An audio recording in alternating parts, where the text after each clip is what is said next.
saya akan jelaskan bagaimana proses rangkaian dari penerimaan Bintara Rekrutmen Proaktif ini.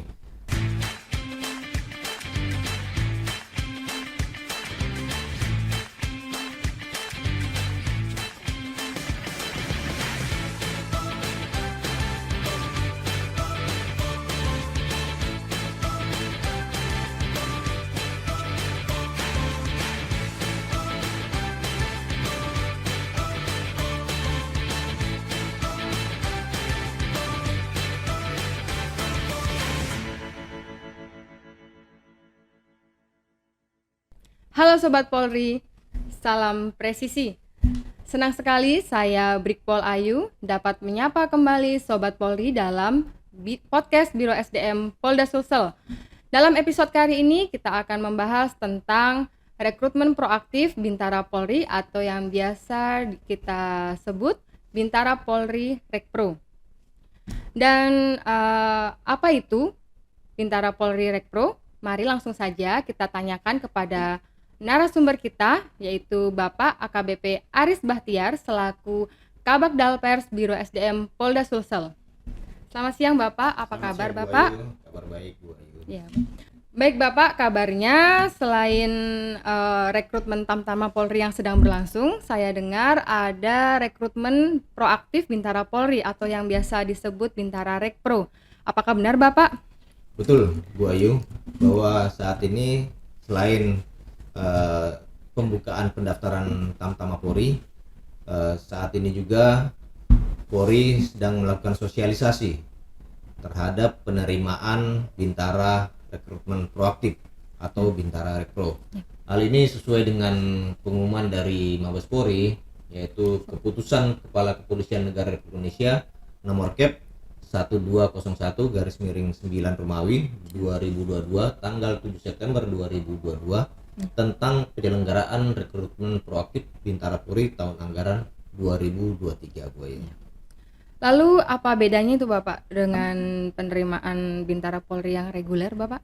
Bisa Baik Bu Ayu, Bintara Rekrutmen Proaktif ini berbeda dengan Bintara reguler. Artinya bahwa mereka yang akan kita rekrut ini adalah mereka-mereka yang memiliki prestasi ataupun juga putra-putri yang memiliki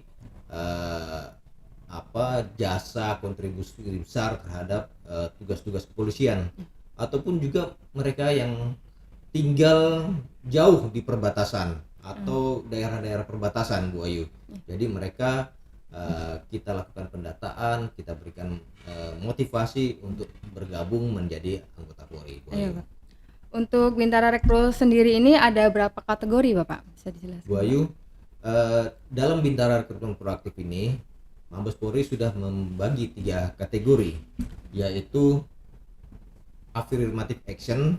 Ini mereka bagi masyarakat yang tinggal di daerah-daerah perbatasan, kemudian pulau-pulau terkecil maupun suku pedalaman. Dan ini sudah daerah-daerah ini berdasarkan ketetapan dari Kep Kapolri. Kemudian kategori yang kedua adalah penghargaan. Penghargaan ini diberikan kepada mereka yang memberikan kontribusi besar atau jasa besar terhadap Kaptibmas atau membantu tugas-tugas kepolisian. Mereka yang merupakan anggota Polri yang mungkin orang tuanya gugur, kemudian bisa juga anggota masyarakat atau putra-putri masyarakat yang memberikan peran besar dalam pelaksanaan tugas kepolisian. Karena kita tahu bahwa tugas-tugas kepolisian itu tidak bisa berdiri sendiri, pasti ada peran besar masyarakat. Polisi tidak akan bisa banyak berbuat menciptakan Kaptibmas tanpa bantuan atau dukungan masyarakat. Kemudian yang ketiga adalah kategori talent scouting. Ini diberikan kepada masyarakat yang memiliki talenta atau memiliki prestasi baik di bidang akademik maupun non akademik.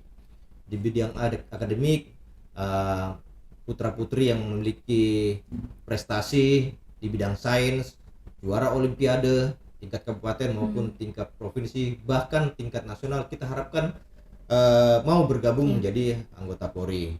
Kemudian begitu juga putra-putri yang memiliki prestasi di bidang olahraga. itu mereka kita harapkan mau bergabung di menjadi anggota Polri. Iya. Ada juga mereka yang memiliki prestasi di bidang keagamaan Bu Ayu. Ada yang hafiz Quran dan memiliki kemampuan tafsir, itu mereka juga kita harapkan mau bergabung menjadi anggota Polri. Inilah 3 kategori Bu Ayu dalam Bintara rekrutmen ini yang kita lakukan melalui pendataan, kemudian pencarian, kemudian kita berikan motivasi mereka untuk mau bergabung menjadi anggota Polri. Jadi kalau kita bandingkan dengan Bintara reguler, di Bintara reguler masyarakat yang datang untuk mendaftar, tetapi kalau Bintara rekrutmen proaktif ini sesuai dengan namanya proaktif, berarti kami yang dituntut untuk melakukan pencarian, kemudian menjemput bola, mengajak mereka, mendata mereka, menawarkan kepada mereka apakah mau bergabung menjadi anggota Polri. Gitu Bu Ayu. Menarik sekali Bapak. Jadi proaktif ya. Jadi Polri yang mencari orang-orang pemuda-pemudi lebih tepatnya yang berprestasi seperti Betul itu. Bu Ayu, karena kita juga harapkan bahwa kita akan mendapatkan calon-calon anggota Polri yang memiliki prestasi-prestasi dan talenta yang betul-betul nanti akan bermanfaat bagi tugas-tugas anggota di lapangan. Iya. Baik Bapak, jadi saya juga penasaran dan mungkin Sobat Polri juga penasaran untuk tata cara pendaftarannya bagaimana dan syarat seleksinya untuk tinggi, usia, begitu Bapak bisa mohon dijelaskan. Baik Bu Ayu, saya akan jelaskan bagaimana proses rangkaian dari penerimaan Bintara rekrutmen proaktif ini.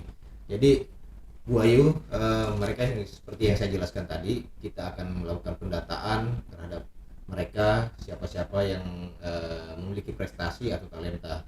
Setelah itu mereka akan melakukan pendaftaran. Mereka mendaftar di Polda Sulawesi Selatan.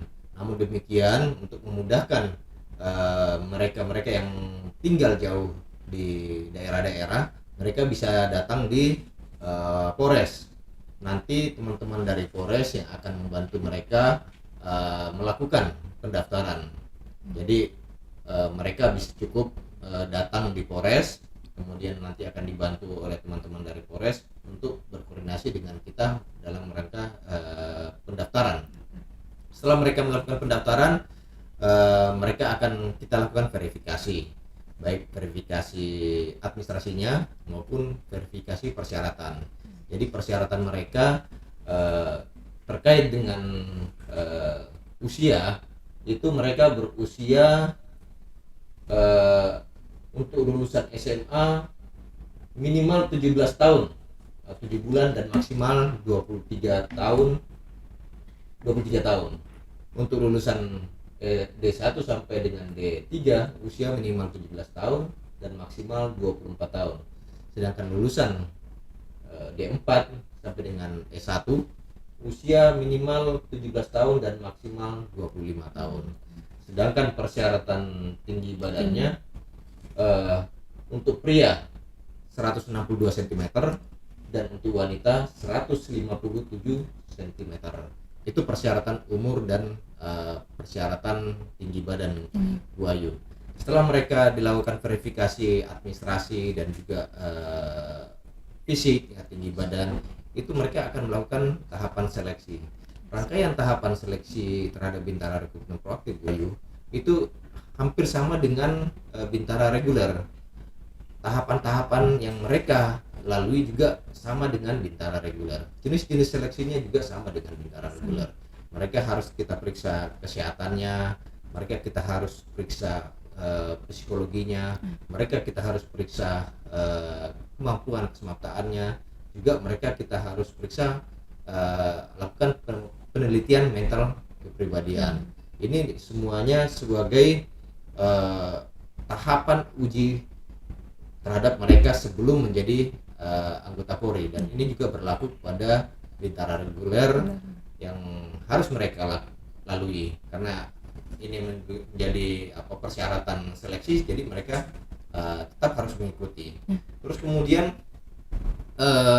kategori kelulusannya bagaimana Bu Ayu? Jadi mereka juga akan menghadapi seleksi dalam kategori memenuhi syarat, tidak memenuhi syarat. Jadi ketika mereka melakukan seleksi, terus kemudian ada kategori seleksi yang tidak mencapai nilainya, misalnya psikologi harus batasan minimal 61, mereka bagi yang di bawah 61 tentu saja tidak memenuhi syarat, di atas 61 memenuhi syarat. Itu secara umum. Kemudian di jasmani misalnya batas nilai lulus 41, mereka harus memenuhi persyaratan itu untuk masuk ke dalam tahapan seleksi berikutnya. Baik, luar biasa sekali Bapak informasinya. Terima kasih Bapak untuk informasi yang sangat bermanfaat ini. Terima kasih Bu Ayu. Rekrutmen proaktif Bintara Polri ini dapat mengakomodir anak-anak bangsa yang memiliki prestasi yang ingin mengabdikan diri pada institusi Polri. Mari putra-putri yang memenuhi syarat kualifikasi dapat mendaftarkan diri, membawa berkas ke ruang pelayanan satu atap atau pesat Biro SDM Polda Sulsel. Demikian podcast kita kali ini. Salam presisi.